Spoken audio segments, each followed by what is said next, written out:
Hello everyone, welcome to my channel. So आज की video है हम क्लास 11th की फर्स्ट पोएम अ फोटोग्राफ पढ़ने वाले हैं और इस पोएम की पोएट है Shirley Toulson. So in this video we are going to have the line by line explanation of this poem a photograph by Shirley Toulson.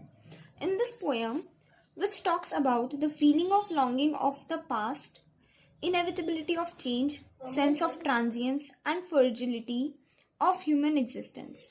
Transience means impermanence. The cardboard shows me how it is. Here, the cardboard refers to the photo frame in the older times. Here, me is the poetess. When the two girl cousins went peddling, जब दो girl cousins peddling यानी कि जब हम नंगे पैर walk करते हैं सी में, सी का जो पानी होता है सी के किनारे, जब उसको कहते हैं paddling. Each one holding one of my mother's hand. अब दो जो कजन्स हैं उन दोनों ने मदर का हाथ पकड़ा हुआ है. जो पोएटिस की जो मदर है उनका हाथ पकड़ा हुआ है. एक साइड में एक कजन है, एक साइड में एक कजन है. And she the big girl, मतलब इस लाइन से पता चल रहा है कि जो मदर है पोएटिस की वो ही तीनों में बड़ी हैं. सम 12 years और सो, वो जो है या तो 12 साल की हैं या कुछ ऐसी आसपास. All three stood still to smile through their hairs. जो तीनों की तीनों हैं वो बिल्कुल बिना हिले, स्टिल मतलब बिल्कुल खड़ी हैं एक पोजीशन में. वो जस्ट स्माइल कर रही है अपने हेयर्स के थ्रू. अब इस लाइन का क्या मतलब है? इस लाइन का मतलब है कि जो उनके बाल हैं वो आगे उनके फेस पर आ रहे हैं, उड़ रहे हैं हवा की वजह से, और वो स्माइल करके फोटो क्लिक करवा रही हैं. At the uncle with the camera, जो उनके अंकल हैं वो जो है फोटो क्लिक कर रहे हैं. A sweet face my mother's. अब यहाँ पे स्वीट फेस किसका है? मदर का.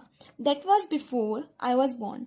ये उनके जन्म से पहले की बात है. ऑब्वियसली जन्म से पहले की बात है क्योंकि जब वो 12 years की थी तो बच्ची थी. And the sea which appears to have changed less. और जो सी उस फोटो में दिखाई दे रहा है पीछे की तरफ, वो जो है बिल्कुल भी बदला नहीं है, वो वैसी का वैसी है. Washed their terribly transient feet. अब यहाँ पर बोला गया है लेकिन जो ओ सी है उसने उनके टेरिबली ट्रांजिएंट फीट, टेरिबली मतलब एक्सट्रीमली, ट्रांजिएंट में मतलब टेम्परेरी, फीट यहाँ पर मतलब इनडायरेक्टली बोला जा रहा है कि अब ऑब्वियसली बात है इम्प्रिंट्स तो उनके बचे नहीं होंगे वहाँ पर क्योंकि पानी आता जाता रहता है. लेकिन यहाँ पर इस बात को शो कर रहा है कि अब उनकी मदर नहीं है या फिर वो सेम पोज वहां पर नहीं है. अब सेम तो रहेगा नहीं. अभी आपने फोटो क्लिक करवाई, थोड़ी देर बाद आप दोबारा तो उस फोटो को नहीं क्लिक करवाओगे ना वहीं पे जाके. यहाँ पर उस चीज की बात हो रही है कि वो जो मोमेंट था वो मोमेंट अब वॉश आउट हो चुका है. इस पैराग्राफ से हमें ये पता चलता है कि जो फोटोग्राफ है वो मदर की है, जो शिर्ली टॉल्सन है उनकी मदर की है, जिनके साथ उनकी 2 कजन्स भी हैं. एक साइड में दोनों जो है उनसे छोटी हैं और दोनों एक एक साइड में खड़ी हैं उनके. और जो उनकी कजन्स हैं वो फोटो क्लिक करवा रही हैं साथ में. और जो उनकी मदर हैं शिर्ली टॉल्सन की, वो 12 years की हैं. वो जो है एक सी के किनारे गई हुई हैं फॉर द हॉलीडे. इस वाले पैराग्राफ से हमें ये सब पता चला है. और ये पता चलता है कि जो नेचर होता है वो कभी भी चेंज नहीं होता, बट जो ह्यूमन होता है, ह्यूमन एग्जिस्टेंस होता है, वो चेंज हो जाता है.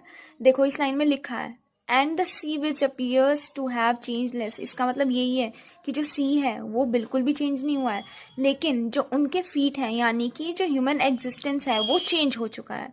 तो इससे पता चल रहा है कि ह्यूमन का एग्जिस्टेंस जो है वो टेम्परेरी होता है, बट नेचर जो है इतनी जल्दी चेंज नहीं होता. Now moving to the next paragraph. Some 20-30 years later, मतलब जब वो फोटो क्लिक करवाई थी उसके 20-30 साल बाद, she would have laughed at the snapshot. वो उस फोटो को देखकर, शी मतलब पोएटिस की मदर, उसे देखकर हंसती हैं. सी बेटी एंड डॉली. अब बेटी एंड डॉली कौन है? वो जो उनकी 2 कजन्स हैं. उन 2 कजन्स का नाम क्या है? एक का नाम है बेटी और एक का नाम है Dolly. She would say and look how they dressed us for the beach. मतलब वो हंसती हैं, कहती हैं बेटी और डॉली देखो हमें कैसे तैयार करा गया है बीच के लिए. The C holiday was her past, mine is her laughter. इस लाइन से पता चलता है कि जो पोएटिस की जो मदर है, she is no more, she is died. तो वो ये कहना चाह रही है कि जो मेरी मदर का पास्ट है वो क्या है? वो सी हॉलीडे. बट जो मेरा पास्ट है वो उनकी स्माइल है, कि वो किस तरीके से हंसा करती थी फोटो को देखकर. Both rhyme with the laboured ease of loss. Rhyme होता है एक्सप्रेशन ऑफ डिसअपॉइंटमेंट, मतलब जब हम दुखी होते हैं. जैसे मैं दुखी हूं तो मैं क्या बोलूंगी? I am in wry. वो thrive with the laboured ease of loss. यहाँ पर जो लॉस है वो पोएट का जो लॉस है उनकी मदर का ना होना है, और जो पोएट की मदर का लॉस है वो है उनका जो वो मोमेंट वो मिस कर रही है। Now she has been dead nearly as many years as that girl lived. अब जितने साल वो जी हैं उतने ही साल उन्हें मरे हुए हो चुके हैं। एंड ऑफ दिस सर्कमस्टेंस, मतलब ये जो सिचुएशन है मदर की डेथ की, देयर इज़ नथिंग टू से एट ऑल। अब हम इसके बारे में कुछ नहीं कह सकते। It's silence silences. यहाँ पर बोला गया है कि जो साइलेंस है वो साइलेंट हो चुका है। यहाँ पे किसका साइलेंस? डेथ का साइलेंस। जब डेथ होती है तो सब कुछ साइलेंट हो जाता है, तो उसी टाइप से जो डेथ का साइलेंस है वो साइलेंस हो चुका है। तो यहाँ पर जो फ्रेजल वर्ब यहाँ पर जो यूज़ हुआ है poetic device, that is paradox. So in this poem, there is the show of three faces of the poet's mother. The first one, in the first one paragraph, it is childhood. In the second paragraph, it is her adulthood. And in the last and the third paragraph, the third phases of her death. Let us talk about the key points of this poem. This poem is written by Shirley Tolson. The first key point is that the three phases which are talked about the mother is, the first one is the childhood, the second one is adulthood, and the third one is the death. So it is a free verse poem. अब free verse poem होती क्या है? Free verse poem होती है जिसमें कोई भी rhyming scheme नहीं होती है।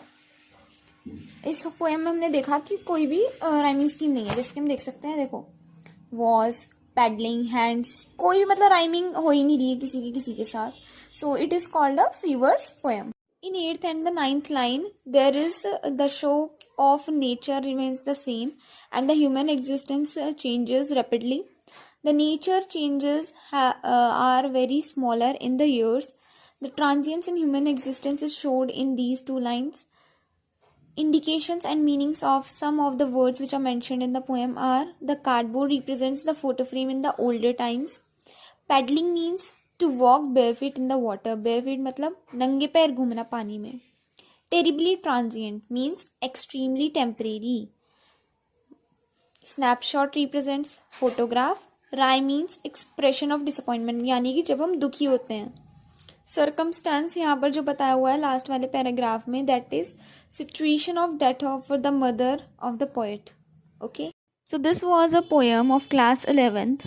I will see you in the next video with new chapter, and don't forget to share it with your friends. Till then, bye bye and thanks for watching.